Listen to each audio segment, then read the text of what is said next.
آقا نے کیا کیا؟ کنویں کے ارد کی 7 چکر لگائے تاکہ برکت آ جائے۔ میرے چکر لگانے سے اپنے ہاتھ کو اٹھا کہا یا اللہم ہذہی ام سعد، اے اللہ یہ کنواں سعد کی ماں کے لیے ہے، اس کا ثواب سعد کی ماں کو۔ اب جو بھی اس کا پانی پئیں گا ثواب کس کو؟ سعد کی ماں کو۔ کنواں سامنے تھا کہ پیٹھ کے پیچھے تھا؟ سامنے۔ حضرت انس بن مالک، یہ بھی بخاری کی حدیث، انس بن مالک کہتے ہیں میری ماں ام سلیم نے ایک مرتبہ کچھ ملیدہ بنایا، روٹی کو باریک پیس لیا، چور لیا، اس میں اصل گھی ملایا، لکڑی کے ایک پیالے میں دونوں کو ملا کے رکھا اور کہا بیٹا جاؤ انس میری طرف سے رسول اللہ کو دے دو۔ انس کہتے ہیں میں چھوٹا بچہ تھا ان دنوں، میں حضور کی خدمت میں آیا، 70 سے زیادہ صحابہ بیٹھے ہوئے تھے، عرض کہ یا رسول اللہ میری ماں ام سلیم نے دیا ہے، حضور نے فرمایا رکھ دے۔ انس کہتے ہیں میں نے حضور کے سامنے رکھ دیا، آقا نے اپنے ہاتھوں کو اٹھایا، قرآن کی تلاوت کی، قرآن کو پڑھا، جو چاہا پڑھا، جتنا چاہا پڑھا۔ میں کمسینی کی وجہ سے یاد نہ رکھ سکا، مجھے نہیں یاد کہ حضور نے کون سی سورت پڑھی تھی، مگر پڑھا تھا۔ پھر سرکار نے ہاتھ اپنے چہرے پہ پھیر لیے، کانس پیالے کو اٹھا میرے ہر صحابی کے سامنے رکھ، 70 سے زیادہ صحابی ہے، چھوٹا سا پیالہ رکھ دیا گیا، ایک صحابی کھا رہے ہیں پہلے والے، حضور فرماتے کھاؤ کھاؤ، شکم سے رو کر کھاؤ، پیٹ بھر کے کھاؤ، یہ نہ دیکھنا کہ کم ہے، یہ نہ دیکھنا کہ مختصر ہے، جتنا کھا سکتے ہو کھاؤ۔ صحابی کھاتے ہیں، دوسرے صحابی کے پاس پیالہ، پھر تیسرے کے پاس، چوتھے کے پاس، پانچویں کے پاس۔ انس کہتے ہیں 70 سے زیادہ صحابہ تھے، سب سے پیالہ گھوم کر رسول کی بارگاہ میں آیا، آقا نے بھی اس میں سے کھایا اور کھانے کے بعد کہا انس جو بچ گیا ہے اپنی ماں ام سلیم کو دے دو ہماری طرف سے۔ انس کہتے ہیں اس کا خدا کی قسم جس کے قبضے قدرت میں مصطفیٰ اور میری جان ہے، میں حیران تھا، جب لایا تب زیادہ تھا کہ اب لے جا رہا ہوں تو زیادہ ہو چکا۔ فاتحہ نہیں تو کیا ہے؟ فاتحہ کہتے کس کو ہے بھائی؟ ایک جنگ کا موقع ہے، کھانا ختم ہو گیا، صحابہ آتے یا رسول اللہ کھانے کی کوئی چیز نہیں بچی، اللہ کے نبی فاقوں کی نوبت آ گئی، جنگ طول پکڑ چکی ہے۔ حضرت عمر کہتے یا رسول اللہ آپ ایسا کیوں نہیں کرتے کہ جس کے پاس جو کچھ ہے سب اناج جو کچھ اشیاء ہے سب جمع کروا دیں اور اس پہ برکت کی دعا کر دیں۔ سرکار نے کہا عمر بڑا اچھا مشورہ دیا تم نے، جاؤ اعلان کر دو۔ حضرت عمر اعلان کرتے لوگوں جس کے پاس جو ہے لے آئے۔ کوئی صحابی 2 کھجور لایا ہے، 2 ہی بچی کھجور، کسی نے اتنی مٹھی بھر جو لایا، کسی نے اتنی مٹھی بھر اناج لایا، کسی نے اتنے مٹھی بھر ستو لایا، جس کے پاس جو تھا شہد تھا ستو تھے سب لا کے رکھ دیا، ایک چھوٹا سا ڈھیر بن گیا۔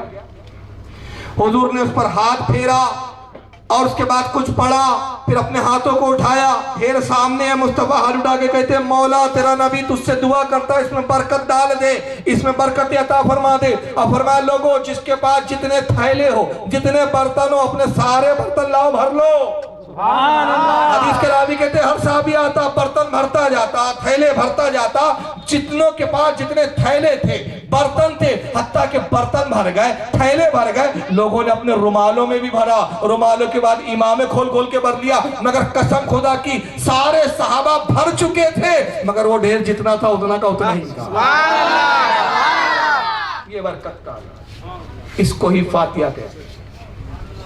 اب ان کے نصیب میں فاتحہ کا کھانا نہیں ہے، 11ویں کا کھانا نہیں ہے، یہ خود اس نے کہہ دیا کیا نام ہے اس کا توصیف الرحمان نے کہ 11ویں کا دودھ غوث پاک کا کھانا سور سے زیادہ حرام ہے، مطلب یہ سور تو کھا لیں گا لیکن 11ویں کا کھانا نہیں کھائیں گا۔ اب آپ کو میں مذاق میں نہیں بول رہا ہوں، آئیے ذرا اس کے گھر کا جائزہ لیں، ان کو اپنے گھر کی خبر نہیں ہے پٹھوں کو، ایک کتاب میں دکھا رہا ہوں، نام ہے نزول الابرار، نزول الابرار من فقہ النبی المختار، کس کی لکھی ہوئی ہے؟ وحید الزما حیدرآبادی، حیدرآباد کے یہ آپ کے مر چکے ہیں، ختم ہو چکے ہیں، اہل حدیث جماعت کے بہت بڑے گرو گھنٹال تھے، بہت بڑے چیمپئن تھے۔ نزول الابرار کتاب لکھی ہے اہل حدیث کے، صفحہ 31، کیا لکھتے ذرا سن لیجئے، کہتے سرور القلب والخنزیر ففی قولان ولستاہ الطہرا، کہتے ہیں سور اور کتے کے جھوٹا کھانے کے بارے میں 2 قول ہے، صحیح قول یہ ہے کہ اس کا کھانا پاک۔ اور ایک مزیدار فتویٰ اور بتاؤں میں آپ کو، فتاوی علماء اہل حدیث میں فتویٰ دیا گیا ہے کہ جو جانور کا گوشت حلال ہے اس کا پیشاب بھی حلال ہے, اس کا گو بھی حلال ہے. یہ اہل حدیث کا مذہب ہے. جس جانور کا گوشت کھانا حلال اس کا پیشاب بھی حلال اور اس کا پاخانہ بھی حلال. جیسے بکری کا گوشت بھی کھا سکتے ہیں, بکری کی مینگنیاں بھی کھائی جا سکتی ہے, بکری کا پیشاب بھی پیا جا سکتا ہے. اونٹ کا گوشت حلال, چنانچہ اونٹ کا پیشاب بھی پی سکتے ہیں, اونٹ کا پاخانہ بھی کھا سکتے ہیں. اور عرب میں اونٹ کا پیشاب پیتے بھی ہے باقاعدہ, نہ صرف پیتے ہیں, 10-10 ریال میں بکتا بھی. آئی ہے وہاں کے چینل کی رپورٹ دکھا رہا ہوں, اس کا نام ہے چینل کا academy of research on Arab behaviour, ARAB%. یہ چینل میں بتایا جاتا ہے کہ کیا کیا کھانا چاہیے, کیا کیا وٹامنس ہے. اونٹ کا پیشاب پیتے ہوئے بتایا گیا. چینل کا وہ اینکر بتا رہا ہے کہ 10-10 ریال میں روڈوں پہ پیشاب بکتے ہوئے بھی اس نے سعودیہ میں دیکھا.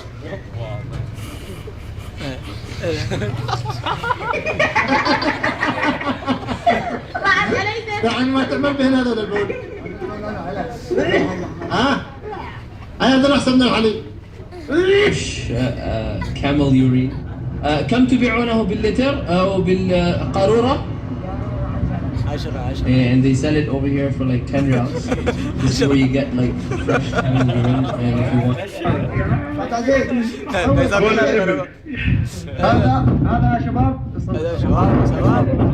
اس کو بول رہا ہے ہاذا شباب, ابھی وہ ہاذا عذاب ہے. شباب نہیں ہو رہے, وہ کیسے ڈھلے سے پی رہا ہے.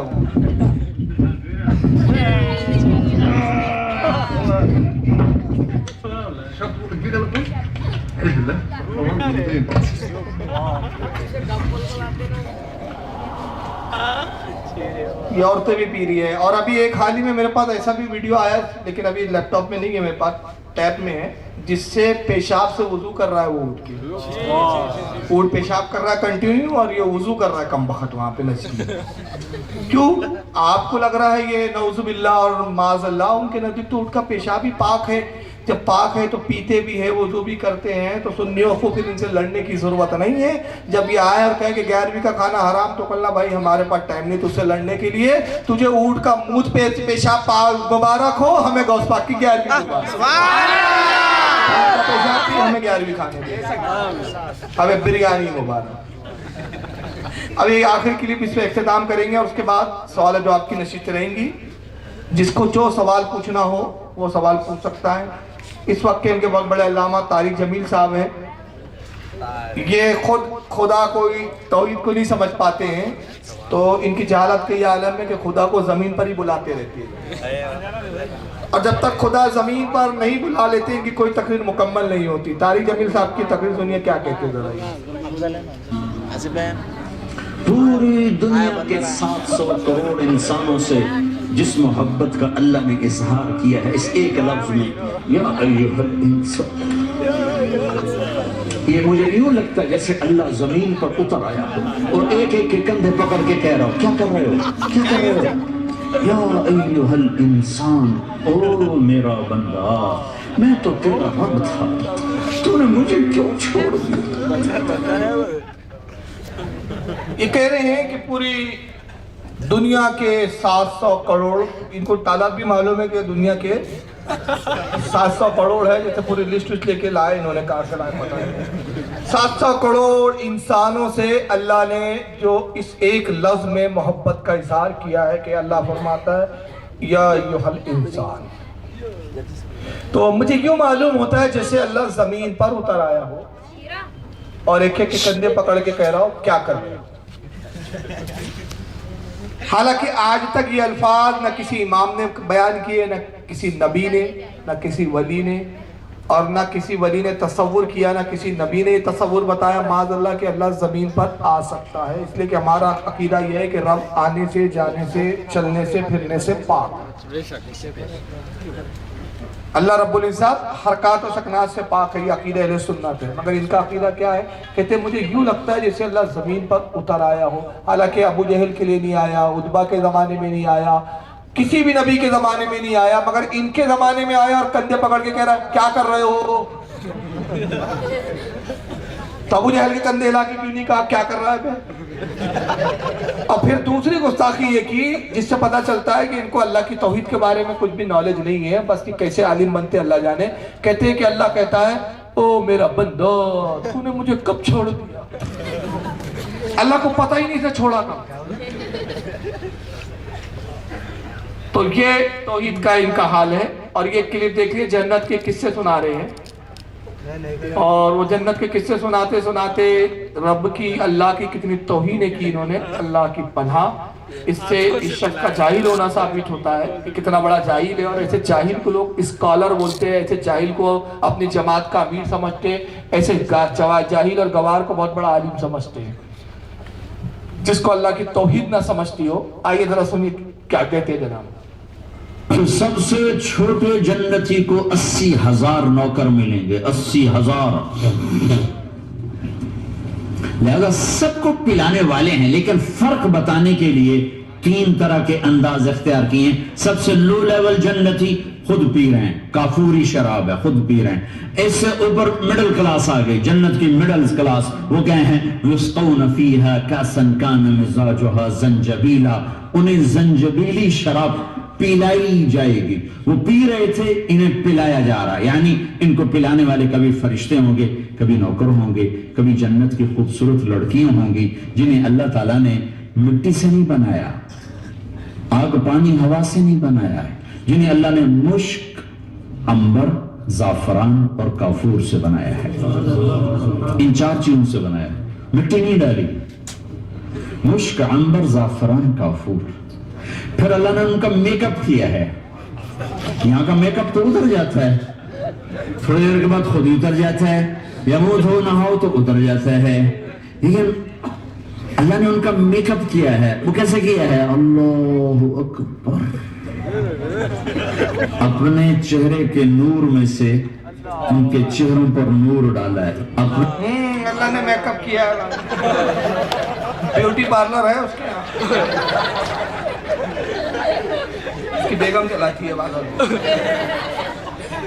اللہ نے میک اپ کیا ہے، پرماننٹ میک اپ۔ یہاں کا میک اپ تو اتر جاتا ہے، وہاں کا نہیں اترتا۔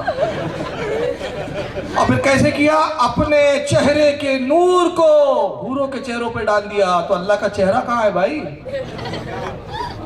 تو چہرہ کب آ گیا؟ ناک کہاں آ گئی؟ اور کہ قرآن میں وجہ لفظ آیا ہے، تب وہاں سارے محدثین مفسرین نے اس سے مراد اللہ کی قدرت لی ہے، چہرہ نہیں لیا۔ بے شک کہ تم جاہلوں کا مذہب ہے۔ قرآن میں ایک جگہ کہا کہ مشرق و مغرب اللہ کی سمتیں، تم جس طرف رخ کرو۔ ان کا ترجمہ کیا ہے؟ مشرق و مغرب اللہ کی سمتیں، تم جس طرف رخ کرو اللہ کا چہرہ تمہاری طرف ہے۔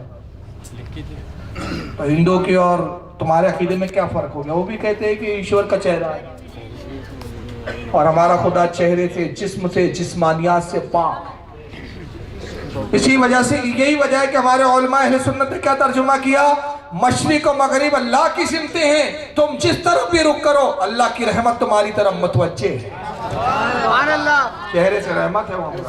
امام ابو الحسن الشری جو عقائد کے امام ہے، وہ فرماتے جہاں لفظ قرآن میں وجد آیا ہے، اس سے مراد چہرہ نہیں بلکہ رحمت۔ جہاں ید لفظ آیا ہاتھ کے لیے قرآن میں، وہاں اس سے مراد اللہ کی قدرت۔ تو یہ مرادیں ہیں، یہ چھوڑ دیا۔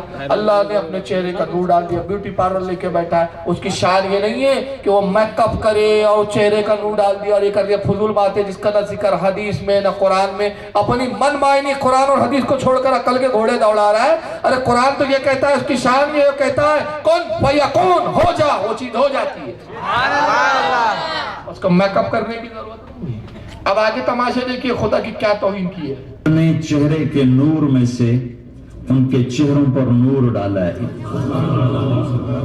اللہ نے اپنا نور ان کے چہروں پر ڈالا، وہ ایسا میک اپ کیا ہے کہ ہر لمحے وہ حسن بڑھتا جا رہا ہے، بڑھتا جا رہا ہے۔